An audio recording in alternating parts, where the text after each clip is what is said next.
Oke,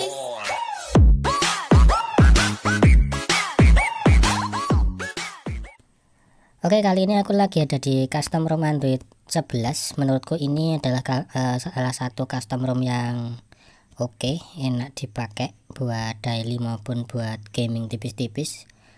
Ini adalah Magnus ya, versi 1.2.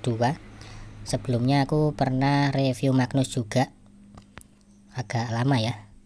Dan kernelnya bukan Deagle 13 tapi extended. Tapi karena kurang enak jadi aku ganti aja pakai Deagle V13 biar lebih jos dan memang lebih enteng hasilnya. Oke, langsung aja kita review satu persatu. Pertama, kameranya. Untuk kamera ini kendalanya ada di video. Terus kalau kita klik slow motion itu bakalan force close seperti ini. Yang kedua, di bagian foto, terus setting, kamera sound ini waktu kita disable dia masih tetap bunyi. Itu doang. Untuk yang lainnya ini berjalan normal tanpa kendala. Tapi untuk fiturnya nggak ada fingerprint shooter ya, nggak ada fingerprint shooter. Terus di bagian video ini nggak ada image stabilization. Kalau untuk video kualitinya sudah 4K dan support 60 fps. Kemudian untuk magisnya di sini untuk safety netnya sudah tercentang keduanya.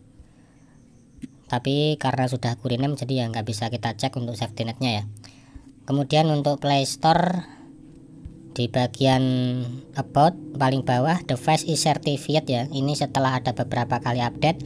Tadinya ini not certified tadinya. Kayaknya seingatku ini tadinya not certified.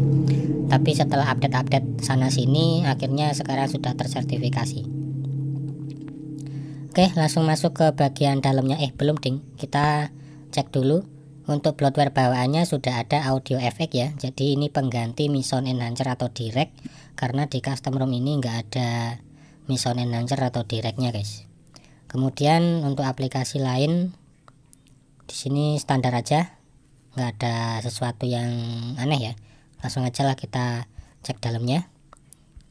Pertama, network, perfect network type, sudah banyak pilihan tentu saja. Kemudian di bagian hotspot dan tethering sudah support buat tethering VPN. Kemudian di bagian baterai di sini ada baterai saver dan performance dan kita bisa pilih device performance-nya ya, mulai dari hemat baterai sampai yang paling boros baterai.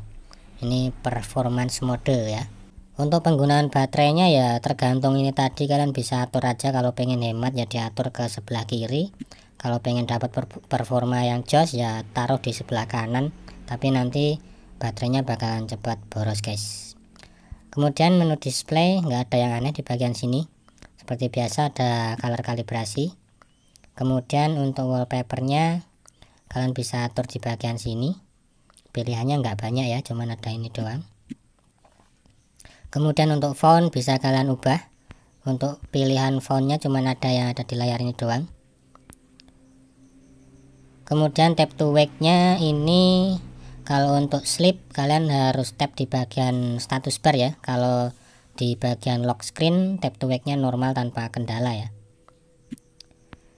Kemudian storage, bukan, kita ke sound tadi sudah aku jelasin paling bawah ya, nggak ada direct atau Mission Enhancer nya. Terus untuk storage sistem kebaca 11 GB.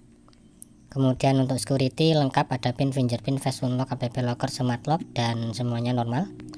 Kemudian langsung ke Magnus area. Ini adalah menu spesial dari custom ROM ini ya. Mulai dari interface kalian bisa atur icon-icon yang ada di status bar, termasuk munculin traffic indicator, ada G visual mode, kemudian ada baterai bar.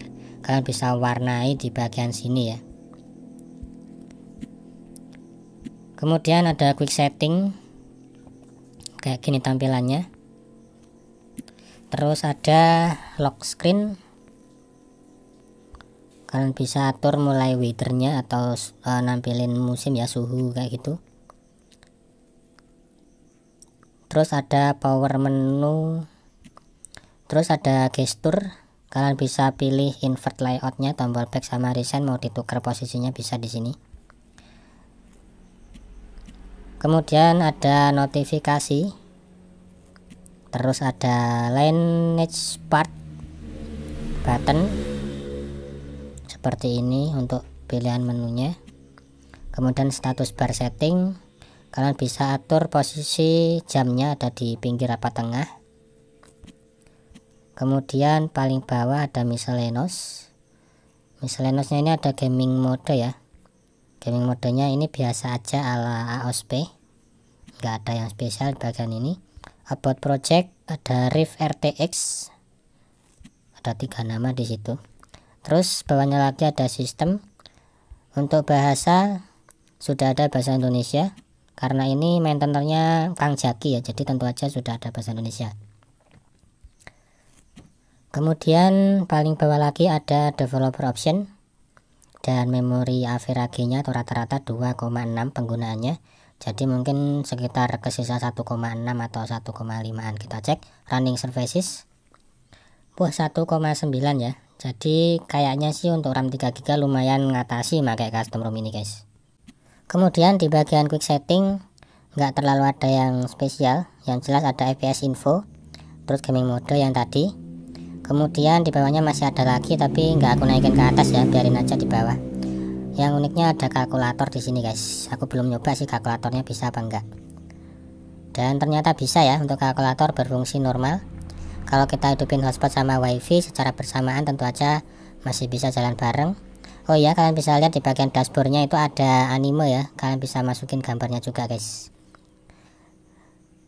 Kemudian di sini ada night light ya. Untuk night light ini berfungsi normal, mungkin di layar kalian bakalan nggak berubah layarnya, tapi di sini berfungsi guys. Di bagian recent aplikasi dia pakai biasa kayak gini ya, dan untuk tombol close-nya ada di paling ujung sebelah kiri. Dan untuk menunya ini nggak bisa kita kunci, jadi standar untuk recent APPS-nya. Terakhir untuk hasil skor Antutu sama CPU throttling, aku sudah screenshot kemarin, hasilnya nggak terlalu bagus ya. Dan ini bloatware bawaannya sebelum aku install aplikasi yang lain kayak gini bloatwarenya. Dan untuk hasil CPU throttling pakai kernel bawaannya extended kayak gini, ini masih 2 menit ya, dan belum OC, belum overclock.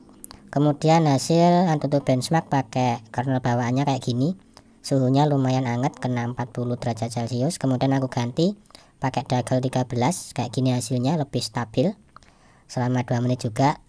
Dan untuk hasil skor Antutunya aku belum tes ya, mungkin nanti bakalan aku tulis aja di kolom komentar mungkin ya. Dipakai main game sama buat daily menurutku ini lumayan oke, walaupun fiturnya agak kurang ya, masih minimalis, kurang ditambah lagi, tapi enak kok dipakai main game juga. Mungkin kita aja dulu untuk review kali ini. Like kalau suka, dislike kalau kalian tega. Bang Gendul pamit undur diri, dan kita bakal ketemu lagi di next video. See you, bye bye.